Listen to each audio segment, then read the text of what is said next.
Bonjour à tous, ici Chaos, on est dimanche, il est 17h et c'est donc l'heure du live. Et cette semaine, c'est l'heure du live hacking, bien sûr. Qu'est-ce qu'on va faire aujourd'hui? On va faire une... Non, d'abord, je vous dis bonjour, voilà. Je ménage le suspense. Bon, vous savez tout ce qu'on va faire aujourd'hui, mais c'est pas grave, je vous dis bonjour d'abord.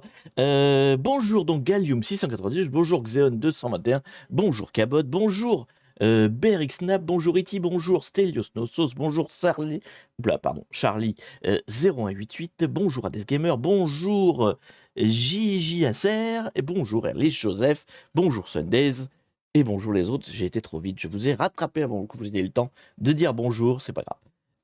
Qu'est-ce qu'on fait de beau aujourd'hui? On va faire du Hack the Box. On va faire une machine, donc on fait un catch flag, hein, pour ceux qui n'ont pas l'habitude des lives, hein, globalement, on fait des catch flag niveau facile, parce que je suis mauvais, déjà, essentiellement, hein, c'est la raison principale, mais aussi parce que comme ça vous permet de tenir dans l'heure du live, puisque le live ne fait qu'à peu près 1 heure. Bon, des fois on déborde un tout petit peu, mais si je faisais une médium ou une hard, il y a peu de chances que je tiendrais dans les clous, donc l'idée c'est d'arriver à tenir dans l'heure.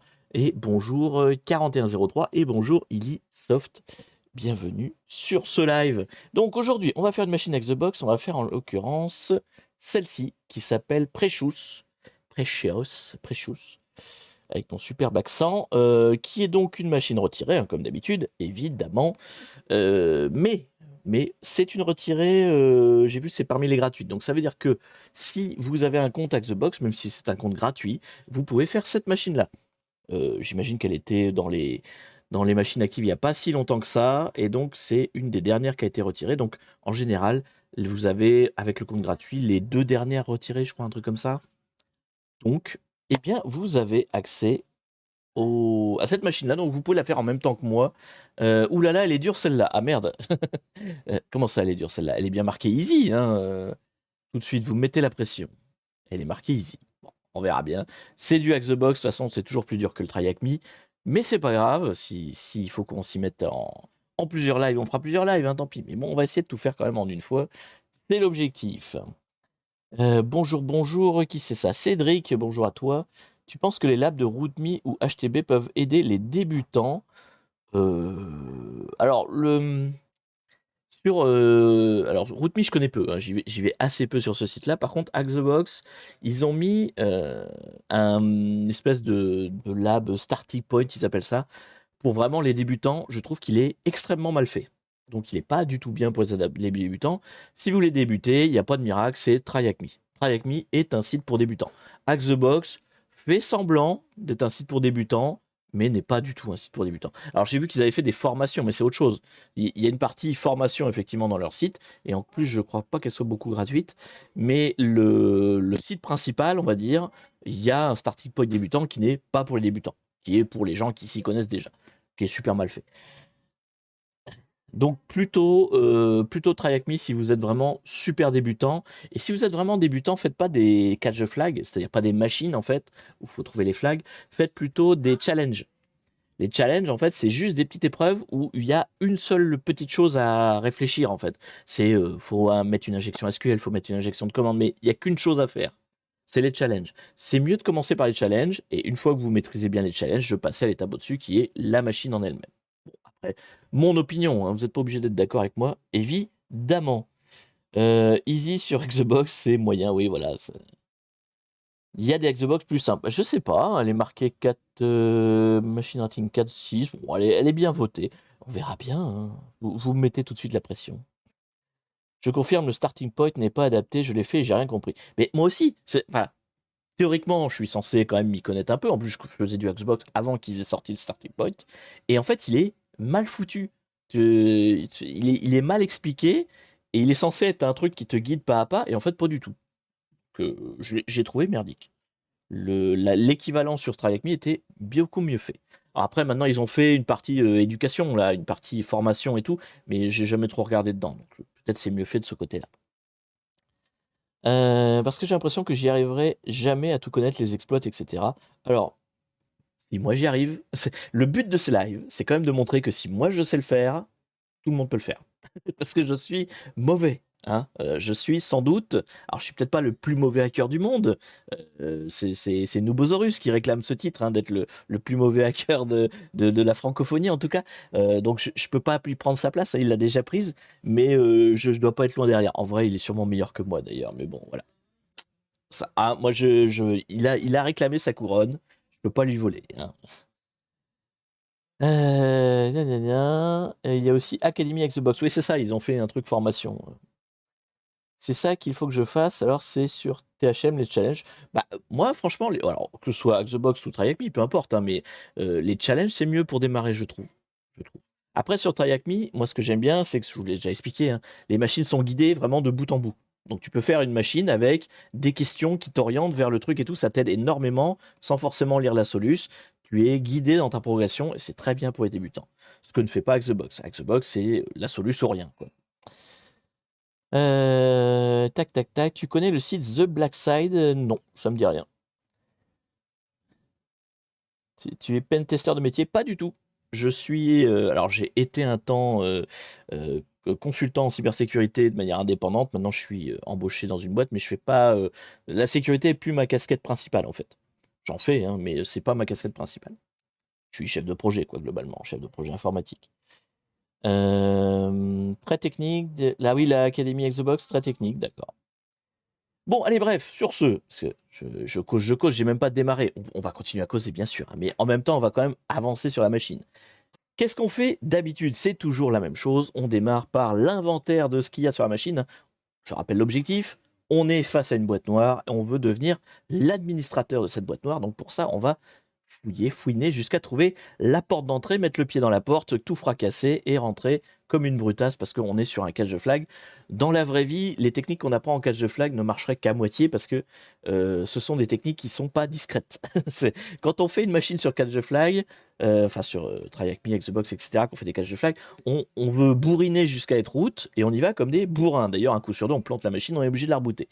Dans la vraie vie, entre guillemets, si vous êtes pentester ou autre, vous faites pas comme ça. Hein. C'est pas comme ça que ça marche. Même si vous faites de la red team, que vous voulez vraiment attaquer et tout, en général, il faut être discret, il faut passer sous la vigilance des antivirus, il faut pas faire trop de logs. Enfin bon, c'est pas du tout de la bonne méthode.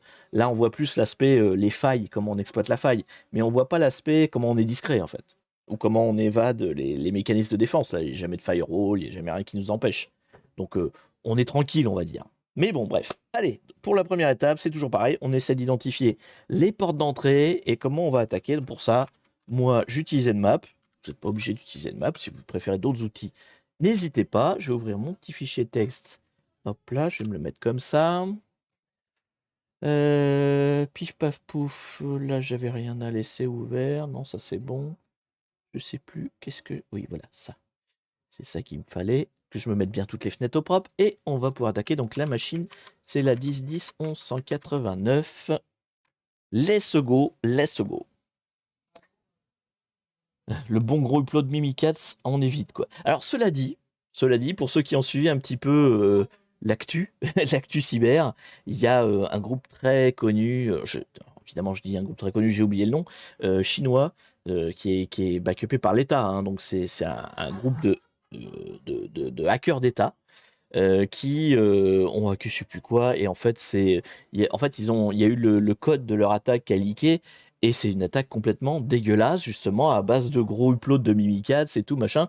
Donc il y a eu beaucoup de mèmes sur internet où ils mettaient d'un côté le Red Teamer qui est embauché pour ça, qui fait tout ça bien et tout, qui fait du code super nickel, qui évade l'antivirus et tout. Et puis de l'autre côté, tu as le hacker chinois d'État qui réussit son attaque, hein. Il a réussi quand même, mais qui a été comme un gros bourrin justement, et qu'il a réussi quand même.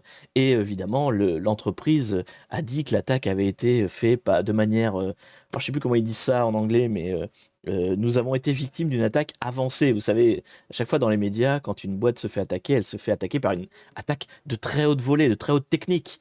Mais sauf qu'en fait, non. Voilà. En l'occurrence, c'était pas le cas. Euh, c'est APT, voilà, c'est ça. C'est APT, le groupe chinois. Donc du coup, allez, c'est parti. Alors, qu'est-ce qu'on a trouvé? On a trouvé, alors j'ai fait un scan qui ne scanne pas tous les ports, hein, je le répète à chaque fois parce qu'il y a des débutants parmi vous et c'est normal. Je fais un scan qui scanne les 1000 ports les plus fréquents. parce que c'est le scan par défaut de Nmap. Hein. Si je voulais rajouter une commande pour scanner tous les ports, il y en a 64 000 et des bananes, il faut mettre -p- à la fin de la commande pour qu'il scanne vraiment tous les ports. Moi, je scanne pas tous les ports, je scanne les plus fréquents. En général, dans les catch de flag, surtout facile, c'est suffisant. Donc, on a un port 22 ouvert. Donc, un port 22, c'est du SSH. Je vous l'ai déjà dit, je le répète. En général, c'est pas par là qu'on attaque. Éventuellement, on s'en sert un peu plus loin parce qu'on va trouver des identifiants, mais c'est souvent pas la porte d'entrée. Par contre, on a un port 80, donc un site web. Ça, c'est clairement plus une porte d'entrée qui nous intéresse. Alors, c'est quoi? C'est du Nginx, derrière le port 80. Donc, toujours, hein, dans un premier temps, vous notez tout. Je note. En fait, je récolte des informations, je note tout ce que je peux par rapport à ce que je trouve. Merci Top Clean pour ton raid. Merci beaucoup. Gros, 24 personnes. Et bien, bienvenue les gens de chez Top Clean, les Top Cleaners, bien sûr. Bienvenue à vous. Bienvenue à vous. On peut faire quoi avec une vulne web? Eh ben, on peut faire plein de trucs. Vous allez voir, justement, parce que là, probablement, on va passer par le web. Ça dépend de la vulnérabilité, hein, tout simplement. Et salut Top Clean. J'espère que vous allez bien. Qu'est-ce que vous faisiez de beau? Vous faisiez du 4 jeux flag aussi, je crois. Hein, j'ai cru voir dans ton intitulé. C'était quoi? CTF, Reverse, C et autres trucs. Bon, bah, avec ça, c'est un menu chargé. Un menu chargé.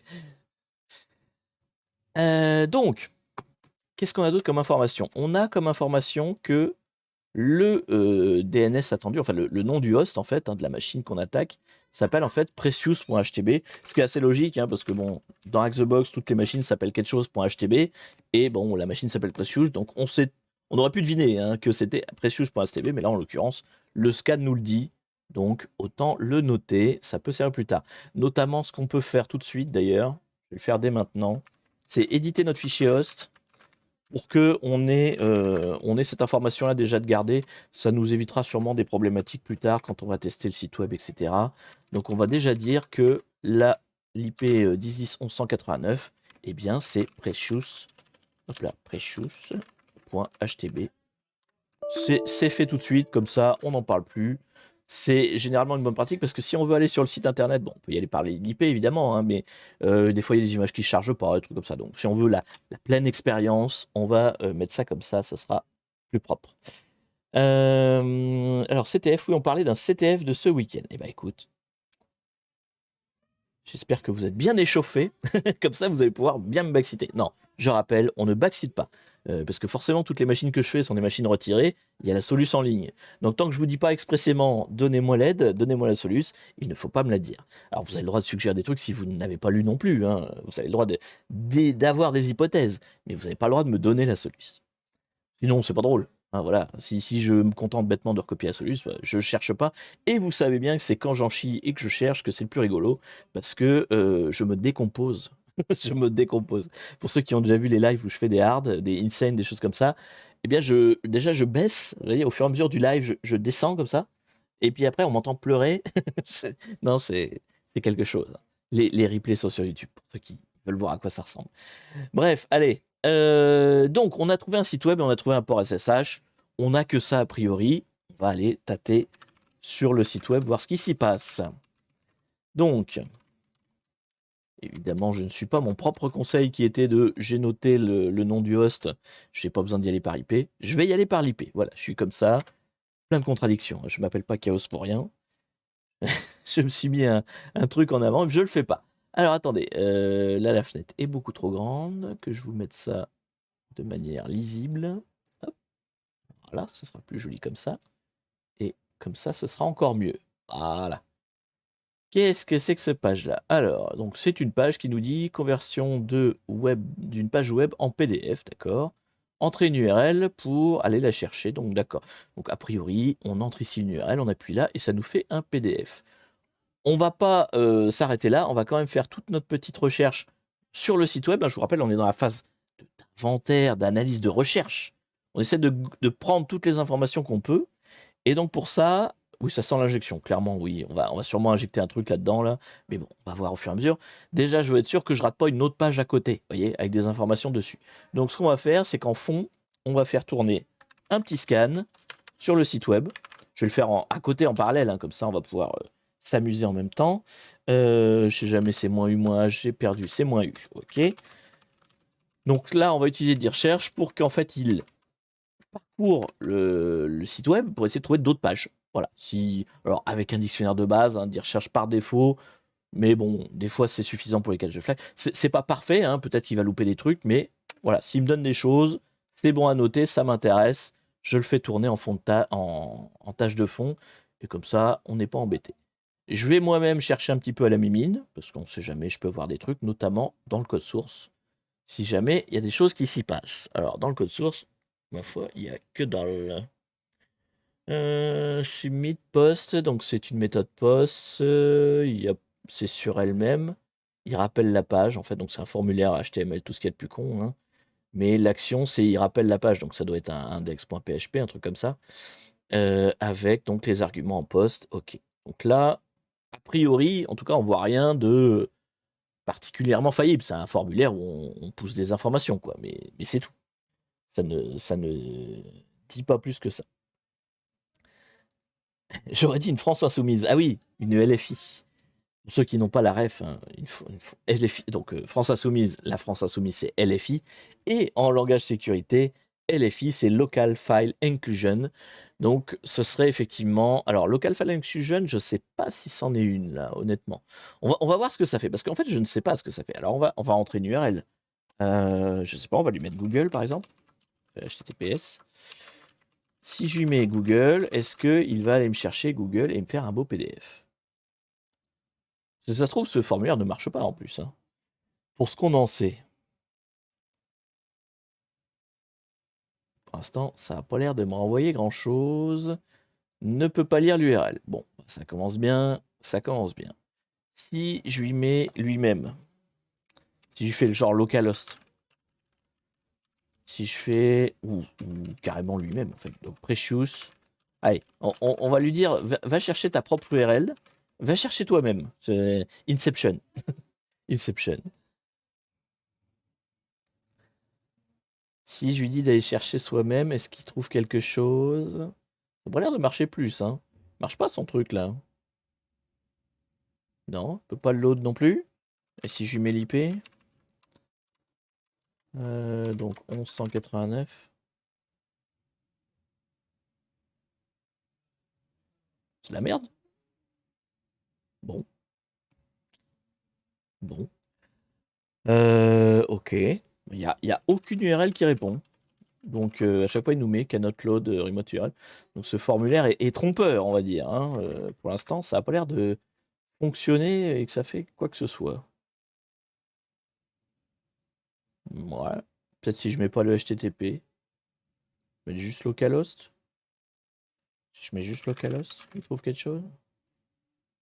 Ah, oui, non, il dit qu'il faut une URL valide. Donc localhost, c'est pas une URL valide. Donc du coup, il faut bien le HTTP devant. Bon. Pour l'instant, encore une fois, hein, on est dans la collecte d'informations, on essaie de comprendre ce qui se passe. On a un formulaire qui fait des choses, mais il n'a pas l'air d'avoir accès à quoi que ce soit. Ça n'a pas l'air simple.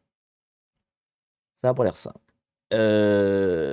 Donc, pendant ce temps-là, on va chercher dire cherche. Dire cherche a trouvé quoi? Rien. Donc, ça veut dire qu'il n'y a pas d'autres pages, en tout cas dans les pages connues, hein. Encore une fois, on est sur une facile. En général, il ne faut pas aller chercher trop au midi à 14h. Donc, qu'est-ce qu'on a? Est-ce qu'on a autre chose à explorer? Donc, le SSH, en général, tu ne peux pas explorer beaucoup plus que juste savoir qu'il existe et en telle version. On a un Nginx, on pourrait regarder si éventuellement il y a un exploit sur le Nginx 1.18. Ça peut être une piste. Est-ce qu'il existe un exploit sur le... Hop là, exploit. Donc sur Nginx 1.18.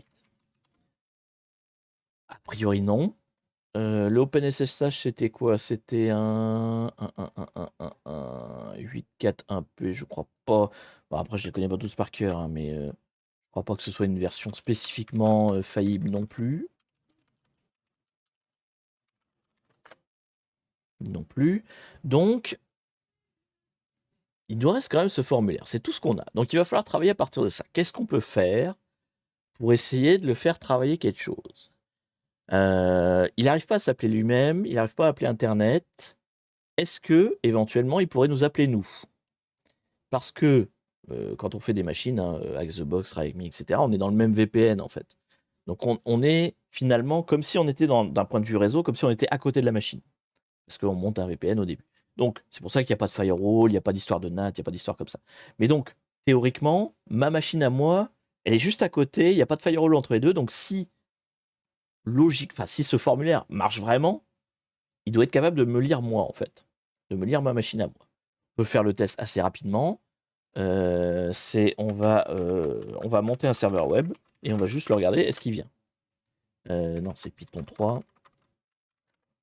C'est une piste, hein. Je fouille des pistes. J'essaie de trouver des trucs. J'ai essayé Localhost. Ouais, j'ai essayé Localhost, ça n'a pas marché. Donc c'est déjà ça m'inquiète un peu. Ça m'inquiète un peu. Donc on va voir. Donc je monte mon serveur web. Donc moi j'ai un serveur web qui répond sur mon IP à moi, sur le port 8000. Donc si je lui dis mon IP à moi port 8000, est-ce que il veut bien venir? Est-ce que je vais le voir passer dans mes logs en fait? Même s'il n'y a rien à trouver, hein. Je ne lui donne pas d'adresse particulière. Je lui dis juste, viens me chercher pour voir si il se passe quelque chose et s'il vient, en fait. Ouais, on le voit. Il vient me chercher. Il vient me chercher, et d'ailleurs, ça marche. Donc, autant Localhost, ça marchait pas, autant mon IP à moi, ça marche. D'accord. Bon, il y a peut-être des systèmes de sécurité pour la machine. Donc, en tout cas, il arrive bien à taper, et il lit bien tous mes fichiers qu'il y a chez moi. Ça, c'est chez moi, ça. Donc, il a été chercher, en fait, il a fait ça, hein, pour vous montrer à quoi ça ressemble. Il a été chercher, 14.5, pardon. En fait, il a été chercher cette page web là, et donc il l'a transformé en PDF. C'est bien un PDF, on est d'accord. Qui a un nom d'ailleurs imbitable, à coucher dehors, qui donc doit être probablement généré. Alors je sais pas si c'est un nom qui est pertinent. On va se le copier des fois mais je pense que si j'en fais un deuxième, ça pourrait être un indice, vous voyez, genre le nom est en bas 64, une connerie comme ça, enfin voilà, bon. On ne sait pas. Je vais le relancer une fois, voir si c'est le même nom. Comme ça vous permet de voir si c'est un nom généré aléatoirement. Qu'est-ce qu'on voit comme... Oui, non, ça c'est moi. C'est moi qui a fait l'accès. Ça c'est lui. Ok, donc... donc il en refait un et il n'a pas du tout le même nom. Donc ça doit être un nom généré aléatoirement. Ok. D'accord, bon. On va se garder le PDF quelque part. On va l'étudier après. Donc on a... Résumons un petit peu. On a un formulaire donc, qui fait une conversion, manifestement, donc il va bien lire. Donc il peut lire des trucs chez nous, donc effectivement par là on va peut-être pouvoir injecter des trucs. C'est-à-dire que là, en fait, j'ai le contrôle. En fait, à chaque fois quand on veut hacker, hein, c'est toujours pareil, on essaye de trouver un élément sur lequel on a la main et qu'on va pouvoir injecter, modifier, déformer. Donc là, en l'occurrence, clairement, le serveur, il est dépendant de mon serveur web pour obtenir la page. Alors, pas pour faire sa tambouille pour transformer en PDF, mais il va chercher ma page à moi. Donc, ça veut dire que là, j'ai clairement la main dessus. Je peux faire ce que je veux sur cette partie-là. Donc, il y a peut-être moyen de bricoler quelque chose. Qu'est-ce qu'il me reste à analyser? Toujours pareil, hein, on récolte des preuves, on regarde un petit peu. Qu'est-ce qu'il me reste à analyser? Le PDF, du coup. Le PDF, il faut essayer d'être... Là, je me plains pas, j'ai pas trop l'esprit embrouillé, j'ai l'air d'être assez efficace, donc je vais essayer de continuer comme ça. Si jamais vous me voyez que j'oublie des pistes, je vous parle de pistes et que je les oublie au fur et à mesure, c'est normal, c'est parce que je suis une tête de linotte, et donc faut pas hésiter à me le relancer, hein. Donc là, oui, le PDF, j'aimerais bien jeter un petit coup d'œil quand même, si on a quelque chose d'intéressant dedans, genre des métadonnées. Il y en a des métadonnées sur un PDF? Oui. Oui, normalement, potentiellement, il y a des métadonnées. Qu'est-ce qu'on peut avoir comme métadonnées sur un PDF? On va les avoir en faisant un string, peut-être. Je sais plus s'il y a un équivalent d'exif pour PDF. Bon, on va faire string. On va voir s'il y a des chaînes de texte, vous voyez, des métadonnées un peu intéressantes à interpréter. On va voir ça. Donc PDF 1.4, donc ça c'est le format du PDF, parce qu'en fait un format PDF c'est un format texte en fait, hein, globalement, enfin mais il y a du XML dedans quelque part, quoi. Exif marche sur les PDF. Ah bah peut-être directement, c'est vrai que je me testais. Ce serait plus simple si ça le faisait, effectivement. Il a un nom à coucher dehors, ça commence... Oui, voilà. C'est K. Ça commence par un K. Ah bah ça m'en a fermé ma fenêtre, dis donc. Je me suis mis dessus et ça a fermé ma fenêtre tellement ça a tout fait foirer. Vous avez vu? Ça fait fermer la fenêtre. Bon, bah on va le faire avec string alors, hein. Ça marchera mieux. J'ai mis exit. Mais oui, je suis con. Putain, ok. Le chat, vous voyez, juste avant, je disais, ça se trouve, le gars, il n'est pas réveillé. Et ben voilà. Voilà. Exactement ce qui peut arriver. Effectivement, je tapais exit, donc ça ferme la fenêtre. Mais qu'il est con. Mais qu'il est con. Bref, alors, document. Document, K. Oui. Non, c'était pas. Non, c'est pas document, c'est download. Oh, ça y est. Putain, j'étais sur une bonne lancée pourtant, et là, ça y est, ça part en vrille. Ah non, Exif, il sait pas lire les PDF. PDF Analyzer. PDF Analyzer, je sais pas ce que j'ai, moi. PDF crack, attache, ID, image info, PDF info. Ça me paraît plutôt pertinent. Ça fait quoi PDF info? PDF info. Blablabla. Isolate, struct, print logical, document structure. All JavaScript in PDF, ouais, les dates. All named destination, all URL, d'accord. Est-ce qu'il y a un truc genre toutes les métadonnées ou... On va essayer, on va voir ce qu'il fait. On va voir ce qu'il fait. Donc du coup, c'était dans le document. Non, c'était dans Download toujours. On va y arriver. Alors, si on a quelques infos. Alors du coup, généré par PDFKit. Ça c'est intéressant. C'est-à-dire que ce qu'il y a derrière ce script-là, enfin là plutôt, c'est un truc qui pilote. Donc ça doit être du PHP, j'imagine, et ça pilote PDFKit V086. Intéressant à noter. Ensuite, nous avons des métadatas, non. JavaScript, non. Il y a 2 pages, ouais, bon, d'accord. Taille de la page. Et donc, version du document PDF, c'est 1.4. Je ne sais pas si la version du PDF est faillible aussi. Donc là, ça nous fait d'autres voilà, d'autres éléments qui peuvent être à remonter dans notre recherche. Est-ce qu'il y a d'autres éléments qu'on n'a pas analysés, enfin, qu'on n'a pas listés avant d'après analyser s'il y a des failles? On a chopé un PDF. Si, on ne sait pas où ils sont, les PDF. Ils sont à la racine ou ils sont... est-ce que ça, je pourrais le voir quelque part? Si par exemple, je cherche donc Precious HTB, et que je mets le nom PDF, par exemple celui-là, là, celui de tout à l'heure, est-ce qu'il trouve ou... Non, il n'est pas à la racine directement. Il faudrait regarder avec un petit F12 plutôt. Il va le chercher où en fait? Il faut que j'en refasse un. En fait, là, je refais le process, mais en ayant, vous voyez, le petit éditeur de network qu'il y a dans Firefox, c'est juste pour voir où il va aller chercher, un petit peu la structure des choses. Si je vois un nom de répertoire, des choses comme ça peut être intéressant. Hop. Non, c'était là. Il fallait. Hop là. Ici, on va rouvrir mon serveur web. En fait, je l'ai éteint. Avec un S, avec un R, ce sera mieux, voilà. Tac. Donc, si je recommence ici, c'est pour essayer de voir si je vois des chemins qui apparaissent en fait. Donc 10, 10, 14, 5, 8000, slash.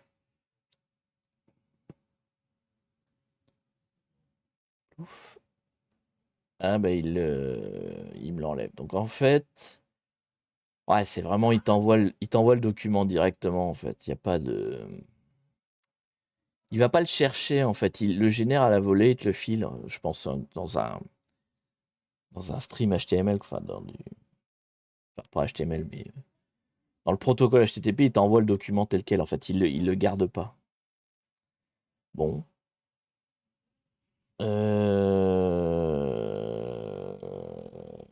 Du coup, qu'est-ce que j'ai à analyser? Donc PDFKit éventuellement. Est-ce que PDFKit a des failles connues? Ça peut être intéressant à savoir. Sinon, je sais pas trop. Après, sinon, faudrait peut-être chercher sur Nginx. Ouais, mais non, j'ai déjà cherché sur Nginx. Non. Donc, cherche exploit. Chargeploit, PDF kit. Alors, on a une commande injection en 087. Ah, moi je suis en 086. Peut-être qu'elle est valable. Et c'est du Ruby. C'est du Ruby? C'est du Ruby. Bon. J'espère que le serveur est en Ruby. Enfin là, c'est du Python, plus exactement. Bon, on va regarder ce que c'est cet exploit. On va regarder ça en détail. Et si on peut s'en servir. De toute façon, il n'y en a qu'un. Ce qui est en général une bonne nouvelle d'ailleurs, parce que j'y pense, on est sur Hack-the-Box. Souvent, je vous ai déjà expliqué, hein, les Hack-the-Box, c'est une faille, un exemple, quoi, un proof of concept de la faille. Et puis basta, quoi. C'est juste pour t'apprendre à l'exploiter, quoi. Alors là, on a quoi? Donc un exploit, ok, qui touche PDF kit 8.7, ok. Testé sur 0.8.6. Ah bah voilà. Donc la faille a été testée et existe sur la 0.8.6. Ça tombe bien, c'est celle qu'on a. C'est donc la CVE 2022 et des bananes.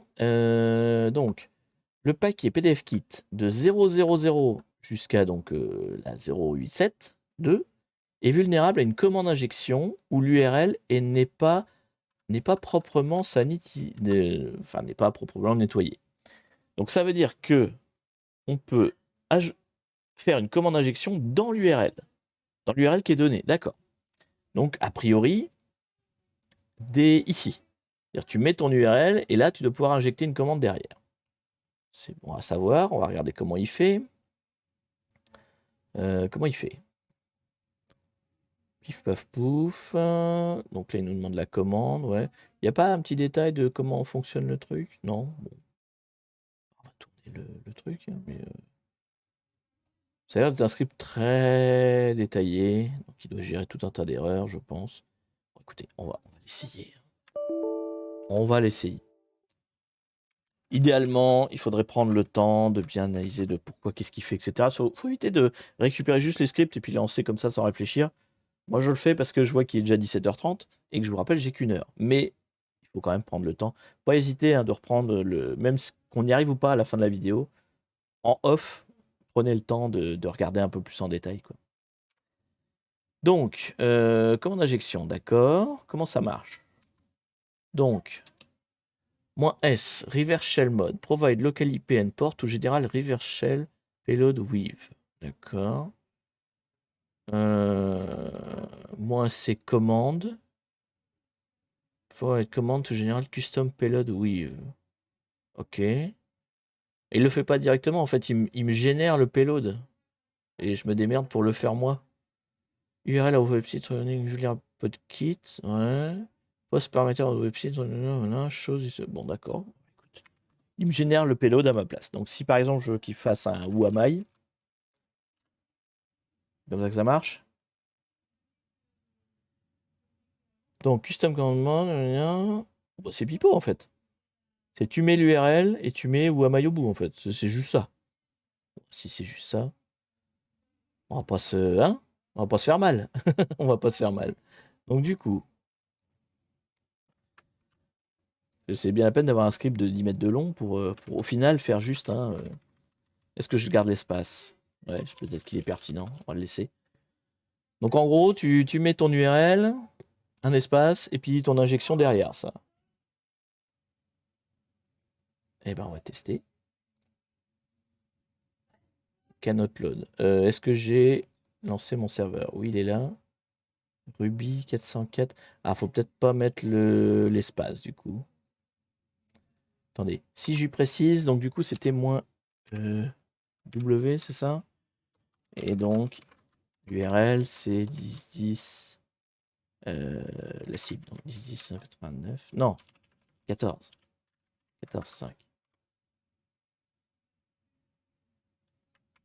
Et le paraméteur, je sais pas.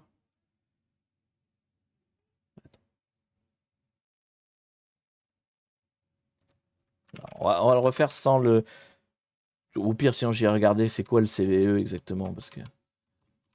Donc, non, moi je veux que ça pointe chez moi. Ça pointe chez moi, ça c'est obligé.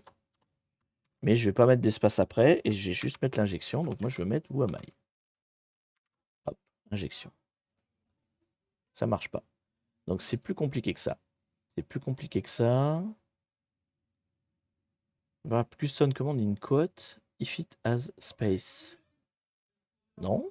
Là, en l'occurrence, on n'en a pas. Bon, on va regarder s'ils veulent vraiment le détail du paramétrage. Donc, si je mets Toto... où il est le formulaire? Ah, ça va me casser les pieds, ça. Google. Hop. Ah, mais je vois pas ce qu'il fait, c'est ça qui est chiant. J'aimerais bien qu'il me donne l'info. Bah, sinon, je vais le faire avec Burp. Mais en fait, ce que je voudrais là, c'est voir la requête exactement qu'il est en train de faire. Et moi, elle apparaît pas ici. Donc, il faut que je la fasse dans Burp, je pense, ce sera plus simple. Parce que je veux voir le formulaire. Bah si, je suis con, attends. Je suis bête. Le formulaire, je l'ai là. Enfin, je l'ai dans le code source, en fait. Si je fais... Alors, avec cette extension-là, on peut le faire apparaître. Si je fais view, voilà. Hop. Non, c'est pas ça. Faut que je me rappelle. J'ai des outils, je m'en sers tellement peu que... Check, clear, clean, convert, display. Voilà, display. Donc, le formulaire s'appelle, enfin, le paramètre s'appelle URL tout simplement. Donc, -p URL.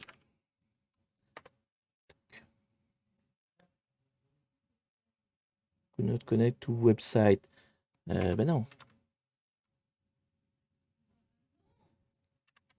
Là, il veut le site web cible.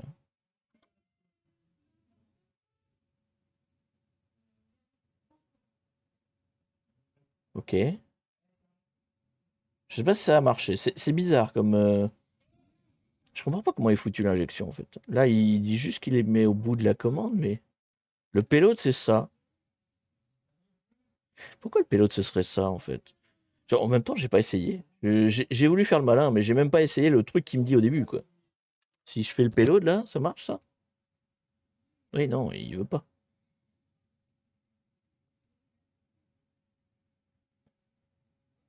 Il veut pas.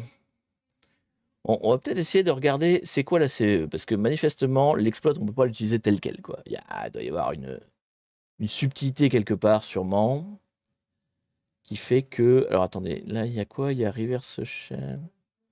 Ah, je vais juste le tester quand même, des fois que on pourrait faire un reverse shell directement, mais j'y crois pas du tout. Donc, je monte mon reverse shell. Hop.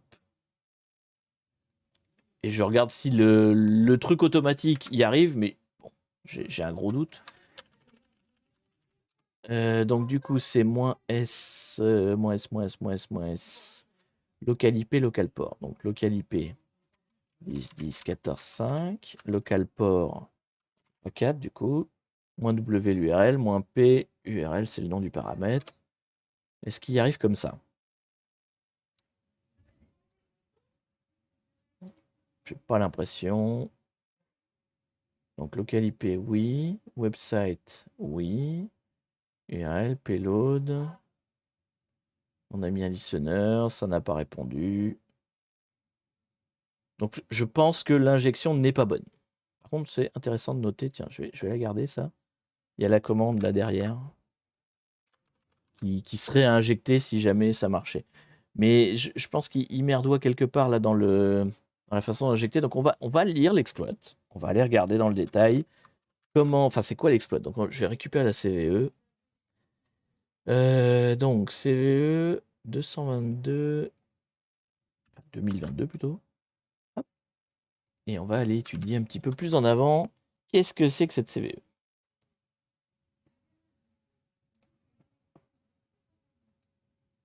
Donc, Vulnerability 2022, c'est bien celle-là. Comment fonctionne-t-elle? By sending a specially crafted. Putain, pourquoi c'est un site de merde? Attends, je vais remettre les. Là, ça. Exploit, voilà. Il y a un petit GitHub là qui va peut-être nous expliquer plus en amont. Bah, c'est le même. C'est le même. Il y en a pas un qui veut expliquer en fait. Moi j'aime bien. Ok, tu fais des exploits qui font tout seul. C'est bien gentil, mais j'aimerais bien que tu m'expliques la faille en fait. C'est plus ça qui m'intéresse. En fait. Moi j'aimerais bien avoir une info quoi. Alors voilà. Donc, POC. Gna gna gna, je lirai. Exemple. Donc il met bien le pourcentage 20 par contre.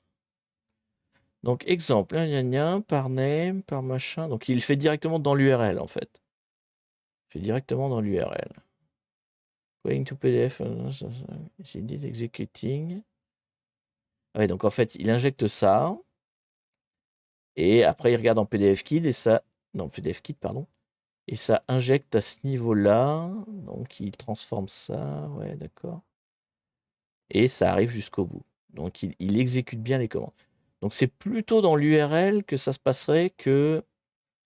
Donc, du coup, ici, par exemple, si je faisais. Donc là, normalement, j'arrive au formulaire. Si je fais. Donc, tac, tac, URL égale. Alors, du coup, c'est là qu'on met pourcentage 20 ou am I. Si je fais ça, il fait rien. Si je fais ça, il fait rien. Alors, il faut quand même que j'appelle une URL, du coup. Donc, HTTP. Attends, je vérifie comment il fait lui, mais dans son exemple, il est où le POC? Il était là, oui. Donc, dans son exemple, il a donc son paramètre. Là, il met rien au bout, lui. Pourquoi lui, il met rien au bout et moi, j'ai besoin de mettre un truc au bout?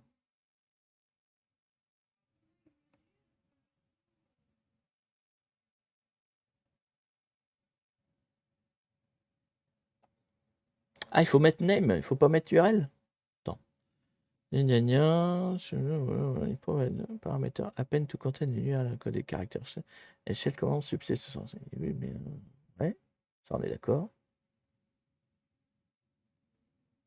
Lui, il fait sur le paramètre name, effectivement. Pas dans le paramètre URL. Mais du coup, moi, je n'ai pas accès au paramètre. Peut-être. J'aurai accès au paramètre name? Je teste. Je teste ça tout de suite. Non, ça marche pas.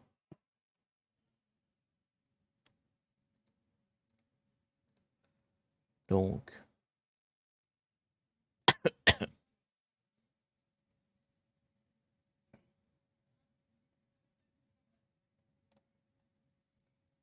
il injecte là.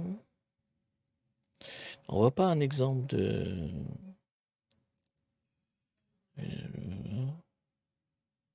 Ouais, Burp peut aider, ouais, je crois qu'on va aller sur Burp parce que j'arrive pas à voir la requête au moment où c'est intéressant en fait.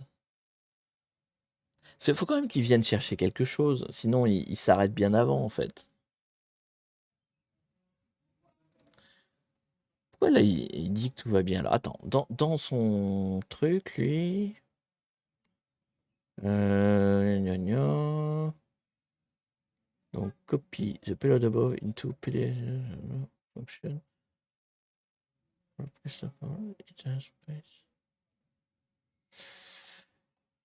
Ce que je comprends pas, c'est à quel moment il l'injecte en fait. Donc là, il dit bien le payload c'est tout ça.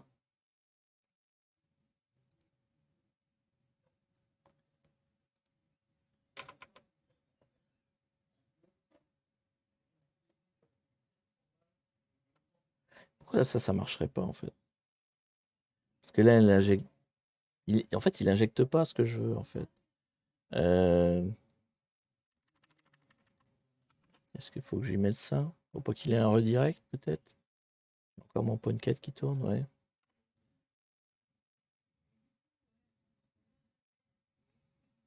Parce que là, il envoie le truc, mais ça répond pas.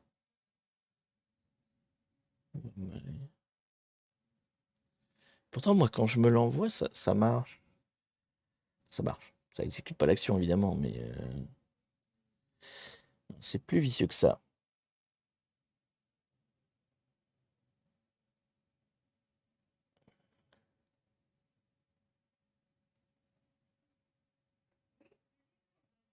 Dans le back-end, il prend post URL, ouais, ça d'accord, et il le balance à PDFKit. Ça, je suis d'accord. Oui, j'imagine que c'est ce qu'il fait. Et du coup, il balance ça. Donc, il faut tout. Attends. Ça veut dire que dans URL, il faut le truc avec name? C'est ça que tu es en train de me dire? Attends. Voilà, ça voudrait dire que ici, je sais plus, j'en ai ouvert 36, mais bon. Ici, faudrait que je mette. Ouais, mais non, c'est con.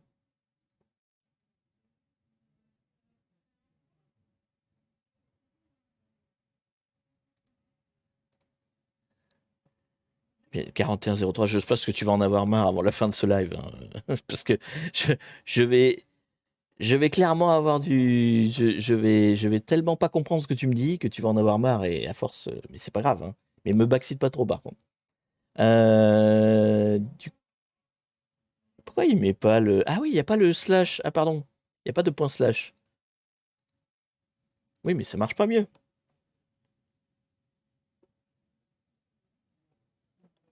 Et soit c'est bullshit, faut utiliser le paramètre dans l'URL du formulaire. Le chat enrage. Chat enrage. Mais il est nul, mais il est nul. Qu'est-ce que je fais avec ce streamer? Il écoute pas ce que j'ai dit. Battez-vous. Battez-vous. The first argument. C'est start with HTTP. Donc, pour que ça passe côté PDF kit, pardon, il faut que ça démarre par HTTP. D'où le fait que ça doit démarrer avec HTTP machin. Ça, c'est pour PDF kit le prenne correctement. Maintenant, moi, si je le fais, il me dit c'est pas une URL valide. Donc, il faut que je mette autre chose devant. Si je mets ici toute l'URL, donc on va vers la mienne.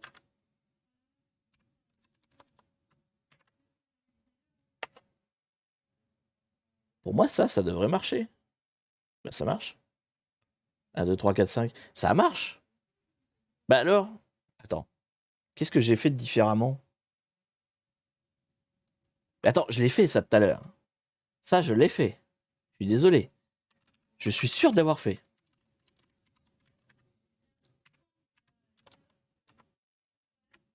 Et oui, j'ai mis un slip, donc du coup, il a fait un slip. Mais tout à l'heure, j'ai fait un Who am I, il m'a pas fait le Who am I. On est d'accord. Donc, j'ai fait comme ça. Et là, j'ai mis Who am I. Et ça, il l'a pas fait. Ah, ou alors, c'est. Attends, je me gourre, c'est pas des codes comme ça? C'est moi qui est con? Attendez. Non, si, c'est bien des codes. C'est des codes d'exécution, quoi. C'est bien des codes d'exécution. Il te l'a peut-être fait en arrière-plan. Ouais, ça voudrait dire qu'il me sort pas la sortie, en fait. Eh oui. Non, là, il dit que... Si, il l'a fait, il est venu. Il est venu, donc il l'a fait.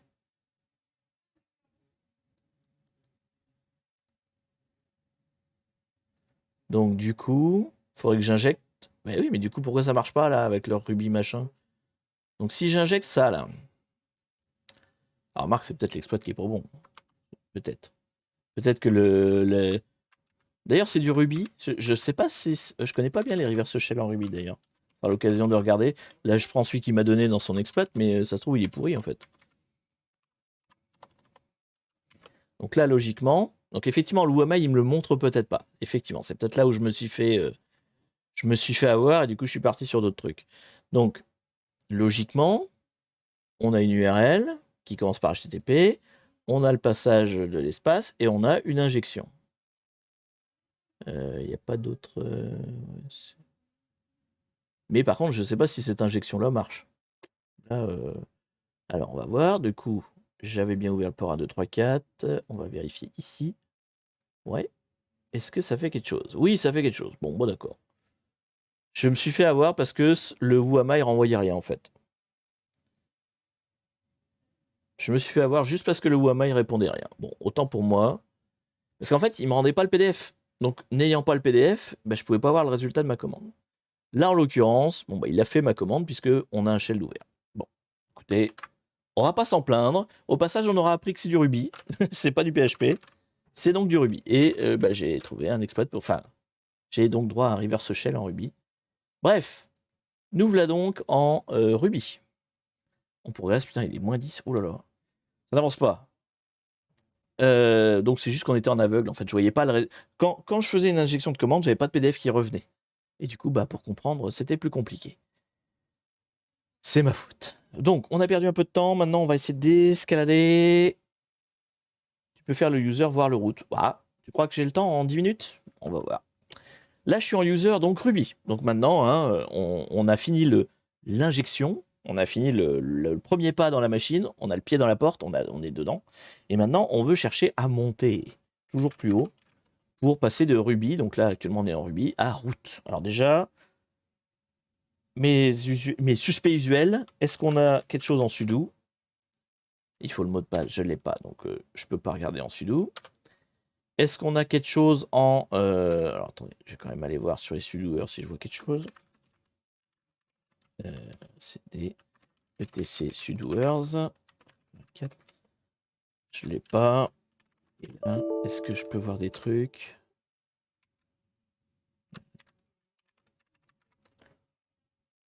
Custom, il fait quoi custom? Je ne l'ai pas non plus. Donc, au niveau du sudo, je peux rien faire. Ensuite, les cron tabs. Souvent, ce que je regarde, c'est ce qu'il y a en cron tab. Pour voir si on verra des choses intéressantes. Ça m'a l'air relativement standard, oui. Après, il y a tous les autres. Donc, cron. Bordel. Donc, ça, non. Bon, il n'y a aucun cron. Ni .d, ni daily, ni weekly. Non. Il y a... A priori, au niveau des crons, il n'y a rien. Et donc, il reste la troisième étape, c'est les SUID. Donc, essayer de trouver un binaire qui a des droits route et que je peux endosser, etc. Donc, ça va être plutôt...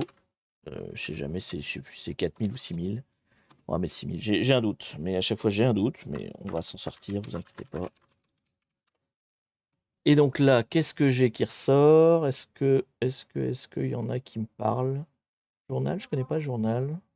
On va regarder si c'est intéressant. Les autres, a priori, me semblent classiques. Juste le journal, je connais pas. On va voir s'il est référencé comme étant injectable sur le site JetFOBins.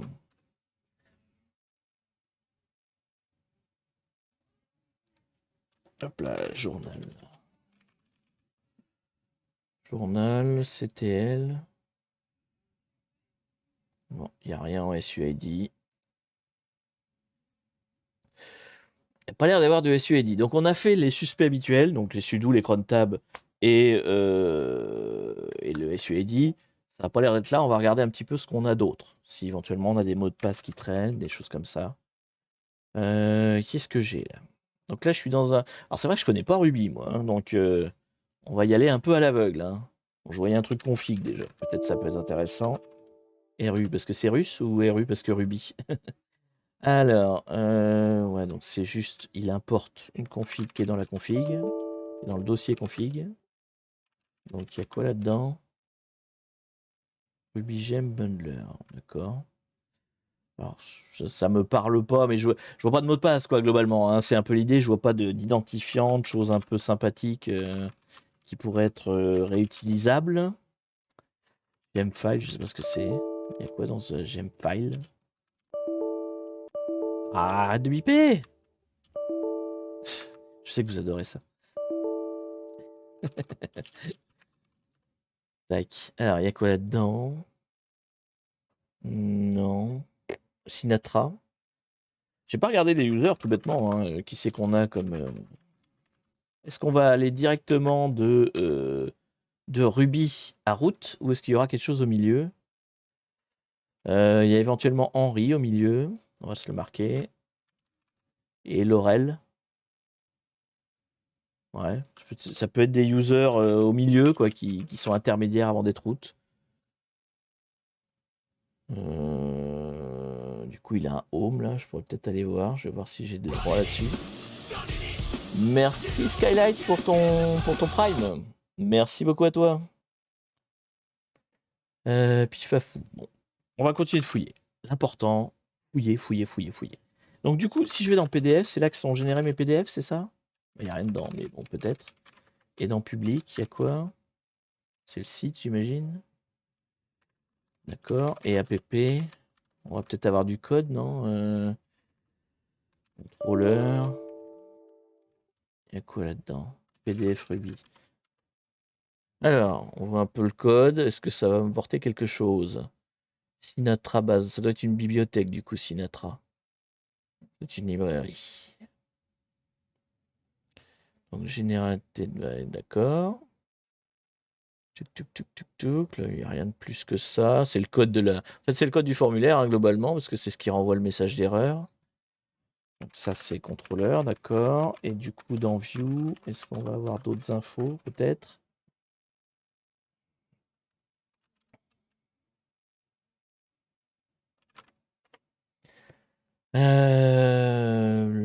Là c'est littéralement le formulaire, là, pour le coup.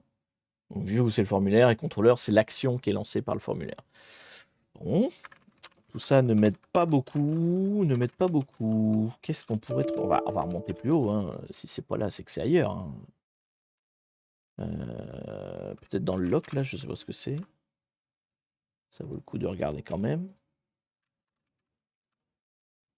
Alors, il y a quoi dans ce lock? Remote, c'est tout un tas de librairies. Dans l'absolu, il faudrait que je les note parce que ça se trouve, il y a des failles là-dedans. Mais bon, on a déjà exploité la partie Ruby, donc pour moi, on est déjà sur le serveur. C'est plus là qu'il faut exploiter. Il faut exploiter ailleurs, normalement. Moi, je dirais un identifiant qui traîne quelque part, vous voyez. Plus quelque chose comme ça. Surtout, on est sur une easy. Pour moi, on a fait le plus dur. On a exploité une faille d'une techno qu'on connaît pas forcément, quoi. Donc le reste devrait aller plus vite, je pense. Et si je regardais tout simplement dans le home, donc dans le home de Ruby, par exemple, il y a quoi de beau? Est-ce que... Non, le bash history, il est vide. Profil, peut-être? Bon, je sais pas pourquoi il mettrait des trucs là-dedans. Non, il n'y a rien. Il n'y a rien. Et du coup, dans Henry, est-ce que j'ai accès à quelque chose? Ah, c'est vrai que j'ai le user. Ah bah non, je peux même pas le mettre. Ah, donc ça veut dire qu'il faut vraiment être Henry. Ça nous donne une piste. En fait, le flag user, faut être Henry pour le voir. Donc, il faut quand même qu'on monte à Henry. Qu'est-ce que je pourrais bien trouver pour aller de Ruby à Henry? Enfin, il faut des identifiants, quoi. Donc, il devrait bien y avoir son log. Enfin, je sais pas. Il n'y a pas de cron tab, il n'y a rien. Qu'est-ce que ça pourrait être? Tu as lu le fichier dans ton home? Bah, je vais pas tout regarder, hein. Il me reste encore le bash RC, là. Et je suis en train. C'est ce que je suis en train de faire. Mais bon, le bash RC... ouf, hein.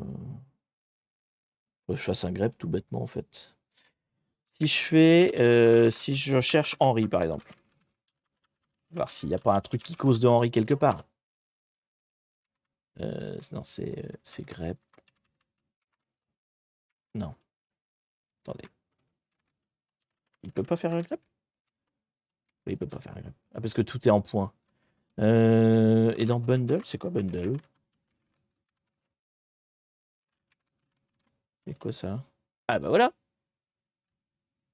Qu'est-ce que c'est? Alors, c'est un mot de passe quoi? Tel quel ou il est haché? On va essayer tel quel, on va bien voir. J'espère que c'est tel quel. Ça m'évitera d'essayer de décrypter, et ça va prendre 3 heures et on va perdre du temps. Parce que tout est caché. Pourquoi ma commande ne marchait pas d'ailleurs? C'est le étoile qui était de trop? C'est le étoile qui était de trop. Ouais, c'est le étoile qui était de trop. Je sais pas pourquoi, j'avais souvenir qu'il fallait mettre le étoile pour lister les fichiers. Bon. My bad, my bad. Il n'y avait pas besoin de mettre de l'étoile. D'ailleurs, il me le disait, mais bon, je me rappelais plus parce que normalement, tu mets bien les fichiers ici. Bon, bref, peu importe. Alors, du coup, est-ce que c'est ces identifiants en direct? Ce serait bien. Ça m'aiderait. Ou est-ce que c'est genre un base64, un truc un peu abricot? Non, c'est ces identifiants en direct. Ok, on est Henri. On avance, on progresse. Ah, merde, il y en a qui sont en pub. Ah, on est devenu Henri pendant qu'ils regardaient pas, du coup, pendant la pub.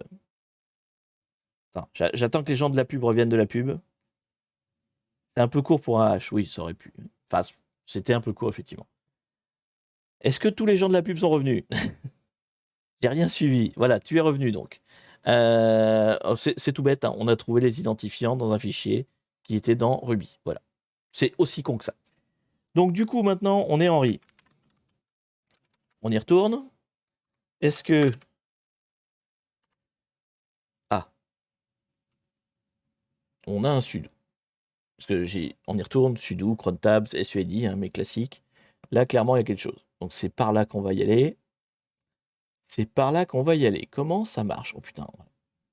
Enfin, injecter du Ruby. Je ne sais pas injecter du Ruby. Bref. Donc, il lance ce fichier. Est-ce que ce fichier, on a la main dessus? En général, c'est le plus simple. Donc là, on est en RI. Maintenant, on veut devenir root. Et donc, pour ça, j'aimerais bien... parce qu'apparemment, on peut appeler en root, en tant que root, le fichier Ruby qui est là. Est-ce que ce fichier est éditable? Non. Il appartient à root. Il n'est pas éditable. Je ne peux pas changer des trucs dedans. Si on aurait été simple, je changeais le code et basta, on n'en parlait plus. Il va falloir que je regarde. Putain, ça va être du code. Je connais pas le code Ruby, moi. Il va falloir que je repère là-dedans qu'est-ce qui est injectable. Alors, on va voir.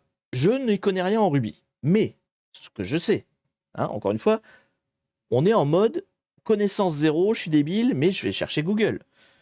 Ce que je veux, moi, c'est tout ce que je peux injecter, tout ce que je peux éditer, tout ce que je peux modifier.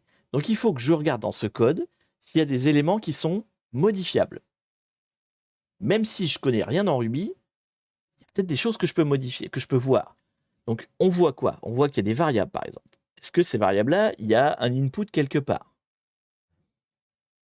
A priori, list form file, machin, donc il y a ce fichier, là il lit un fichier, par exemple. Ça, c'est peut-être un truc qu'on peut injecter. Est-ce que ce fichier-là, j'ai le droit d'écrire dedans? Je le note. Il faudra que je regarde si je peux écrire dedans. C'est potentiellement une porte d'entrée parce que c'est quelque chose sur laquelle j'ai peut-être une action. Est-ce qu'il y a autre chose sur laquelle j'ai une action? Le code, quand on l'appelle, il n'y avait pas de paramétrage. Hein, la ligne de commande ici, là. On l'appelle sans paramètres, donc on ne peut pas éditer les paramètres. On ne peut pas éditer le code lui-même. On a éventuellement ce fichier-là en entrée, mais sinon, il n'y a rien d'autre comme porte d'entrée, en fait. Qu'est-ce que j'ai là? Local name, tout ça, c'est... Parce que toutes les variables sont initialisées à partir du fichier. Donc, a priori, et je connais rien en Ruby, mais je vois que c'est par là que ça se joue. Parce que c'est la seule porte d'entrée, en fait. Si je dois injecter quelque part, ça peut être que là. Est-ce que j'ai accès à ce fichier-là? Dependency.yml. Où est-ce qu'il serait? Il serait dans le même répertoire? Non. Où est-ce qu'il serait? Dans le dossier par défaut de Ruby? Je sais pas où c'est. Dependencies.yml. Find alors. Hop là. Donc, mon name dependencies.yml. Essayez de le trouver. Hein. Il faut probablement... Ça va être aussi fun que le code du Node.js. Merde. Ah bon? je pleure d'avance alors. C'est ça le truc. Je cherche ce fichier. Si je peux éditer ce fichier, je pense qu'on est bon. Il est là, d'accord. Il est dans sample. Donc, dans sample... Eh bien, je peux pas éditer. Donc, je suis pas plus avancé. Je suis pas plus avancé parce que j'ai pas la main... Oui, mais... Attends. Attends. Il n'y a pas de chemin dans le code. Est-ce que je peux juste le créer là, en fait? Parce que si je le lance, comparer d'install dependency with this possibility in dependency.yml. Ça fait quoi déjà? Attends, on va lancer la commande. Parce que, en fait, ce que je suis en train de me demander, c'est que dans le code, je vois pas de répertoire, en fait. Je vois qu'il lit le fichier dependency, mais je vois aucun répertoire. Donc, si ça se trouve, il le lit dans le répertoire courant, et s'il n'y en a pas, bah, juste il fait une erreur. Et en fait, du coup, je peux créer le fichier comme je veux. Peut-être. Si je me mets là, par exemple, dans TMP, que je lance cette commande, donc du coup, parce qu'après tout, je ne l'ai même pas lancé encore. Voilà, qu'est-ce qu'il me dit? Il me dit, je trouve pas le fichier dependency. Donc c'est bien ça. Donc, on peut le créer n'importe où. Si je fais un dependencies.yml, on va faire un echo toto dedans. Dependencies. Est-ce que je vais arriver à résoudre ce catch flag sans apprendre Ruby. Pour l'instant, je m'en sors bien, mais est-ce qu'on va aller jusqu'au bout? Donc là, je crée indépendance. Et là, il le lit. Donc c'est bon. Donc c'est ça. Donc je peux là-dedans injecter des trucs qui vont être interprétés. Maintenant, après, j'y connais rien. J'y connais rien en Ruby. Donc ce que je vais faire, je vais penser à pas à ma commu, mais à la commu cyber, et je vais me dire, quelqu'un l'a fait pour moi. Quelqu'un l'a sûrement fait pour moi. Non, c'est pas Vim, c'est Vi. Donc, ce que je vais faire, c'est je vais chercher ça sur Google avec injection. Demande à ChatGPT. Non, sur un truc comme ça, je demande pas à ChatGPT, je demande à Google, parce que c'est ces textes-là que je veux. Si je cherche injection avec tout le machin load file, là, et ben voilà. Universal RCE with Ruby YAML load. C'est exactement ce que je veux. Enfin, je sais pas si je veux une RCE, mais si, Remote Code Execution, c'est ça, je veux ça. Blind machin. Bon. Est-ce qu'on est bien sur... Oh la vache, qu'est-ce que c'est tout ça? Ouais. Alors là, il parle de Ruby. Donc là, je suis là en mode oui, bien sûr, oui, Ruby, oui, je comprends, pas de problème. Quand il t'explique le truc, il injecte ici, a priori. Hein. C'est là en bas que ça se passe. Et tout le reste, je ne sais pas à quoi ça sert. Probablement des trucs de Ruby. Donc je fais oui de la tête. Et je me dis que ça se trouve, en fait, ça doit être le contenu de mon fichier, en fait. Globalement, hein, c'est ce que j'ai l'air d'en déduire. Hein. Alors je le déduis un peu vite peut-être, hein, mais c'est super quand on sélectionne, on voit plus rien. C'est bien joué les gars. Bon choix de couleur. On va quand même regarder les autres pages, voir si ça reste pertinent et si je suis dans le bon truc. Là, on va chercher l'autre. Est-ce qu'il dit pareil? Ils font un payload. Ouais, non, il y a clairement là, il y a quelque chose. J'ai l'impression que ça là, c'est ça qu'il doit y avoir dans mon YML quoi, hein, globalement. Et après il l'importe quoi. Ça y ressemble en tout cas. Hein. Gna gna gna. Donc là, il t'explique comment il fait le truc, qui est sûrement très intéressant, mais encore faut-il s'y connaître en Ruby et payload. Voilà, tiens. Voilà. Alors, dump,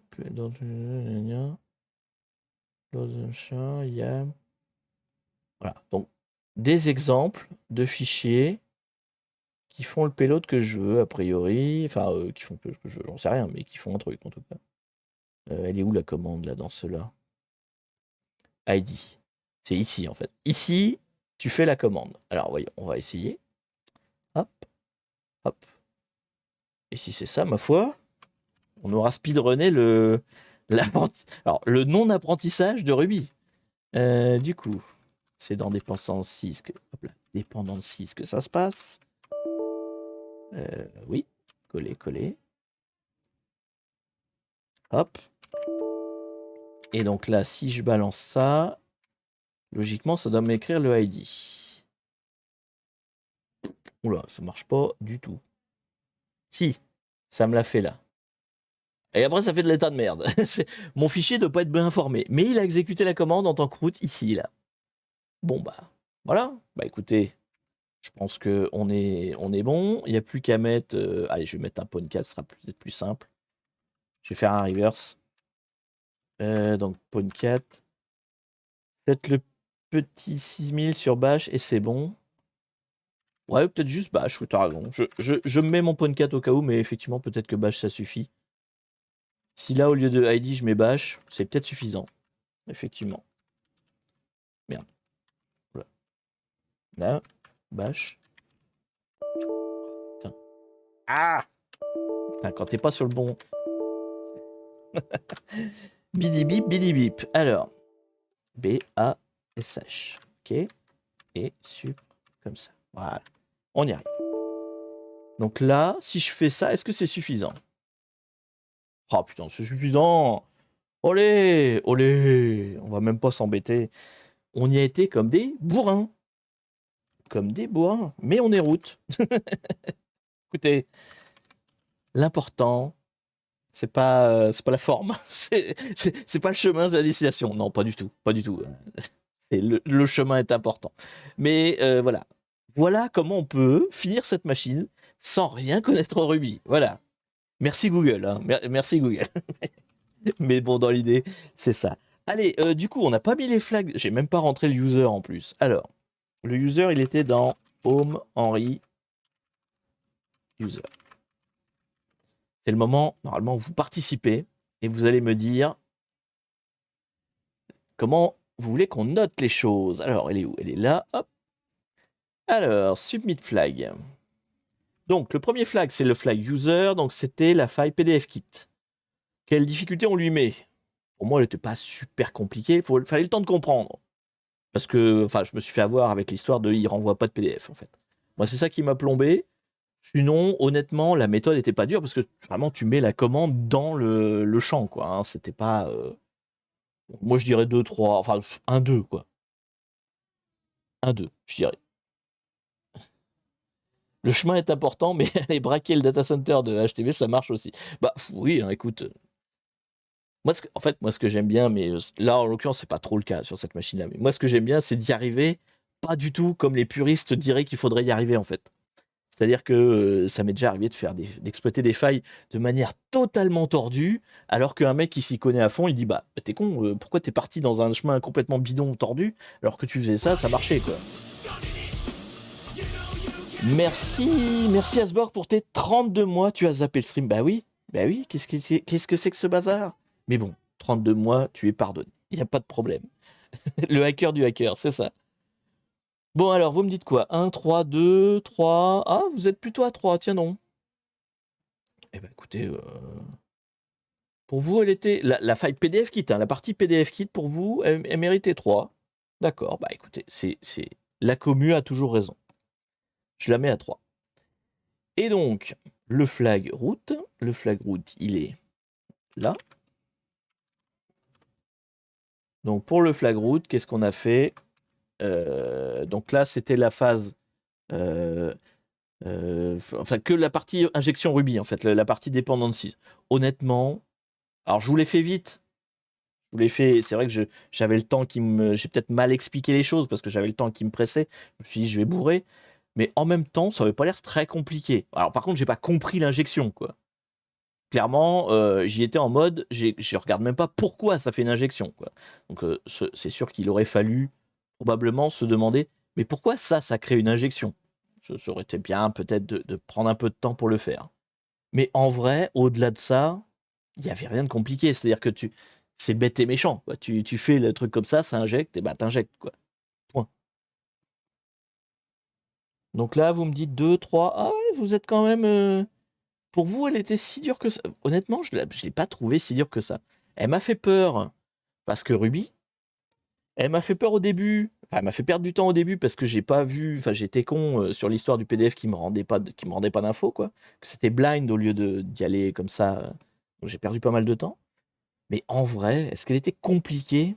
J'ai pas eu l'impression, en tout cas. J'ai pas eu l'impression. Mais bon, le chat est seul juge. Alors j'ai quoi? J'ai 2, 2, 3, 1. Donc ça me fait 2 de moyenne, du coup. Littéralement, hein. 2, 2, plus 3, plus 1, ça fait bien la moyenne, c'est 2. Hein. Ruby, voilà, c'est ça. Ruby sur 20. On va la noter Ruby sur 20. Allez, hop, ce sera 2. C'est pas si dur que ça, en vrai. La preuve, c'est que je l'ai fini. Tout simplement. Eh bien, GG à tous. GG à tous. Hop. Eh ben, on a fini cette machine. Bah, écoutez, en vrai, je m'attendais... Ah, elle m'a pas pris la tête. Au final, on a débordé, hein. On a mis plus d'une heure, donc elle a été quand même plus compliquée que ce que je peux faire d'habitude. Mais j'ai pas eu une sensation d'être vraiment perdu. Je savais toujours où j'allais, quoi. Vous voyez, c'est le... Bon, après, je fais de la merde, mais au-delà de ça, au-delà de je fais de la merde, je me sentais pas complètement désarçonné par la machine. Donc, malgré que ce soit un langage que je connais pas. Donc, moi, honnêtement, elle m'a bien plu. Allez, sur ce, eh ben, c'est la fin du live. Voilà. Alors, qu'est-ce qu'on fait du coup? Je vais vous faire un raid vers quelqu'un d'autre. Je vous rappelle quand même que du coup, le RIP, malgré que, bien que, tout à fait, tu as raison, Sonore HC. Heureusement que tu es là. Heureusement. Grâce à toi, le français survivra. Pas grâce à moi, c'est certain, avec mes anglicismes et mes tournures de phrases à la con. Je fais partie des gens qui écrivent autant pour moi, A-U-T-A-N-T. Jetez-moi des pierres. Donc, demain, il y aura, donc demain lundi, c'est férié, mais pour autant, vous aurez quand même le replay de ce live-là d'aujourd'hui. Pour ceux qui l'ont raté, hein, je pense à toi Asberg, tu auras le replay demain sans faute bien sûr, et même dès aujourd'hui parce que tu es Prime sur la chaîne, donc tu l'as dans les replays Twitch, hein, mais le replay sera sur YouTube gratuitement dès demain matin, le temps que je le fasse quoi, hein, globalement.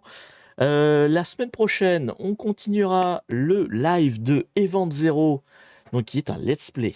Un let's play, on discute. Alors, pour l'instant, on découvre un peu le jeu, mais le but, en fait, c'est de jouer tout en discutant de l'aspect un peu éthique qui est soulevé par le jeu.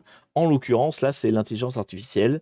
Donc, l'idée, c'est on fait le jeu tout en discutant un peu du message qu'il est porteur sur l'intelligence artificielle. Donc ça c'est dimanche prochain, et donc dans 15 jours, dimanche dans 15 jours, on refera un live hacking bien sûr avec une nouvelle machine, que je vous rappelle, vous pouvez suggérer sur le Discord, hein, il y a un canal pour ça, vous mettez vos suggestions de machines, et j'essaye autant que possible de regarder vos suggestions et de les dépiler et de les faire en live avec vous, sous réserve que ça respecte bien sûr mes règles, à savoir que c'est une facile, que je peux la faire à peu près en 1 heure, enfin voilà, ce genre de choses. Et que j'ai le droit de la streamer, tout simplement, parce qu'il y a certains sites qui veulent pas qu'on stream les solutions, ce qui est logique. Je regarderai, je regarderai le replay pour être plus fort. Tout à fait. Donc, je vais vous raider qui? Que du coup, Top Clean, j'imagine qu'il n'est plus en live, puisqu'il nous a fait un raid tout à l'heure. Alors, vous avez le choix. Soit vous voulez encore du hacking. Enfin, du hacking. Vous voulez encore de l'informatique. Je peux vous envoyer, bien sûr, c'est AHP Niels. Soit vous avez envie d'autre chose et je peux vous basculer sur le Summer Games Done Quick, qui est l'espèce de compète de coding. Alors je ne sais pas ce qu'il présente exactement dans le stream, dans le live, mais en gros c'est une compète de programmeurs en fait, hein, de développeurs de jeux. Je ne sais pas s'il présente le jeu ou s'il présente le code. Et ça commence dans pas longtemps, j'imagine. Ouais, non, ils sont en live. Donc, qu'est-ce que vous préférez, HP Niels ou Game Done Quick? Games Done Quick, voilà. Le S est sur le premier mot. HP Niels, a priori? Oui, 2 fois. 2 fois par la même personne qui, tiens, j'ai noté, tu es un fan de HP Niels. Je peux comprendre, il n'y a pas de souci. On va faire le petit raid qui va bien. Hop là, raid HP Niels. Et ma foi, je vais vous souhaiter donc un bon week-end, parce qu'il n'est pas fini. Profitez bien du jour férié. Enfin, je ne sais pas si vous bossez demain ou pas. Profitez bien pour ceux qui ne bossent pas. Moi, en l'occurrence, je ne bosse pas. Donc, je vais profiter. Et je vous dis donc à la prochaine. Salut tout le monde.